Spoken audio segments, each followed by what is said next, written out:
Oke, kembali lagi dengan Kapasitor Touch. Nah, di video kali ini saya dapat pesanan project untuk dibuatkan sistem absensi dan kehadiran. Jadi bisa termonitoring kehadirannya itu berada di tempat atau dia sedang berada di luar dengan menunjukkan pilot lamp yang menyala ya. Nah, pilot lampnya ini menggunakan 12 volt DC. Jadi saya gunakan adaptor 12 volt DC juga di sini. Nah, jadi ketika dia posisi berada di tempat, itu nanti LED hijau akan menyala. Tandanya dia nanti akan absen masuk di sini ya. Dan dia akan absen masuk kalau misalkan LED hijaunya menyala. Ketika LED hijaunya merah, berarti tandanya dia tidak berada di tempat atau di luar ya. Nah, jadi ini sebagai indikator dia berada di tempat atau tidak.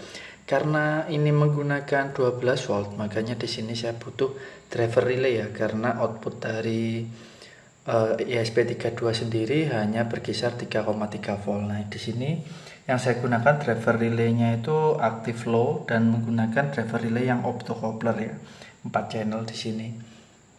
Nah, kemudian untuk identifikasinya di sini yang membedakan dari absensi lainnya yaitu dia menggunakan remote wireless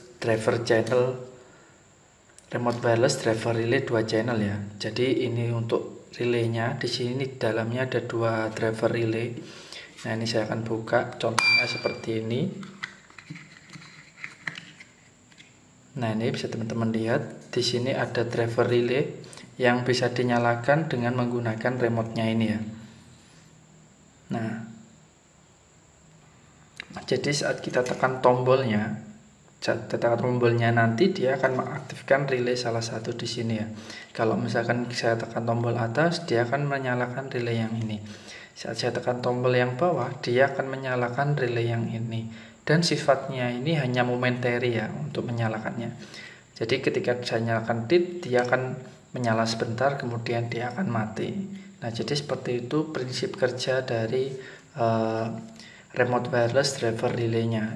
Dan di sini kalau misalkan teman-teman mau beli itu biasanya ada beberapa channel, ada yang 1 channel atau ada yang 2 channel ya. Dan ini untuk yang 2 channel dengan tegangannya ini 12 volt DC ya. Nah, makanya di sini saya menggunakan LM2596 juga, dimana fungsinya untuk menurunkan tegangan dari 12 volt saya rubah ke 5 volt biar bisa terhubung ke ESP32-nya, karena input dari ESP32 sendiri dia hanya berkisar 5 volt ya.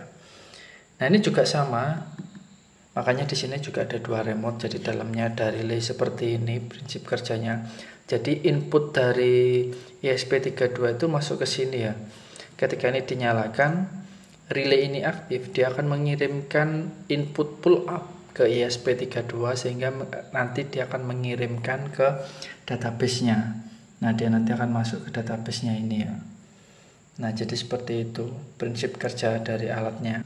Dan di sini juga ada buzzer. Jadi ketika saat kita mau masuk atau keluar, buzzer itu juga dia akan menyala ya sebagai indikator juga.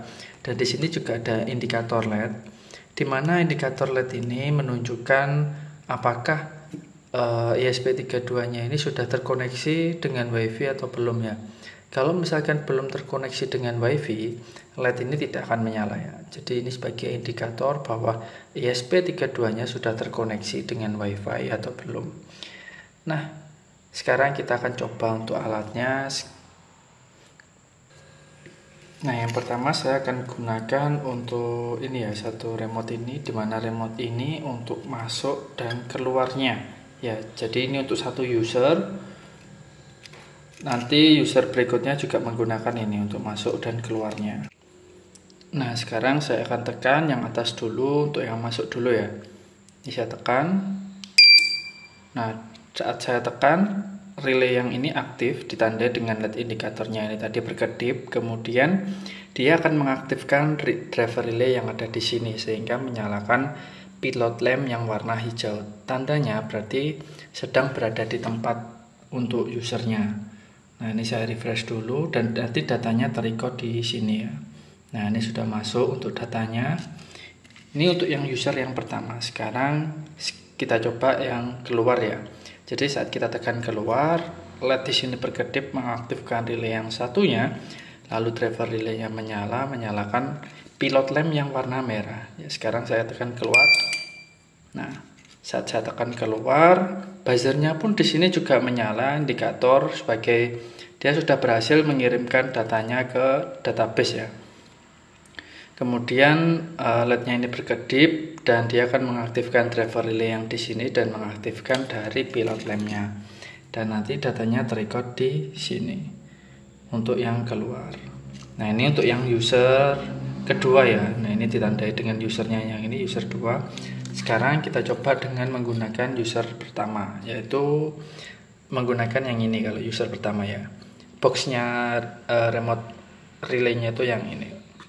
Nah, sekarang saya coba, saya tekan masuk dulu. Nah, saat saya tekan masuk, tandanya dia hijau ya, berarti dia berada di tempat. Nah, saat saya refresh, nah nanti datanya sudah masuk ya. Ini datanya masuk di pukul 6:14.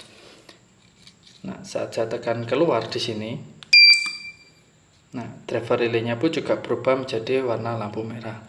Nah, tadi kenapa kok mati semua? Karena alatnya baru dihidupkan, jadi masih belum tahu dia posisi masuk atau keluar ya, karena alatnya tadi mati. Dan setelah misalkan melakukan absensi seperti ini, dia lampunya akan menyala terus seperti ini dan menandakan bahwa dia berada di tempat atau sedang tidak ada di tempat. Nah, ini untuk datanya yang user pertama, dia akan masuk di sini. Nah, ini datanya sudah masuk semua. Nah, jadi seperti itu, pada prinsipnya sama seperti mesin absensi. Yang membedakan di sini hanya untuk identifikasi usernya itu menggunakan remote relay seperti ini ya. Nah, dan kalau menurut spesifikasinya dia bisa digunakan dengan jarak 0 sampai 100 meter. Nah, ini kalau di spesifikasinya ya, tapi saya belum coba ketika di jaraknya 100 meter apakah sudah bisa berfungsi atau belum ya. Nah, jadi seperti itu untuk prinsip kerja dari project kali ini.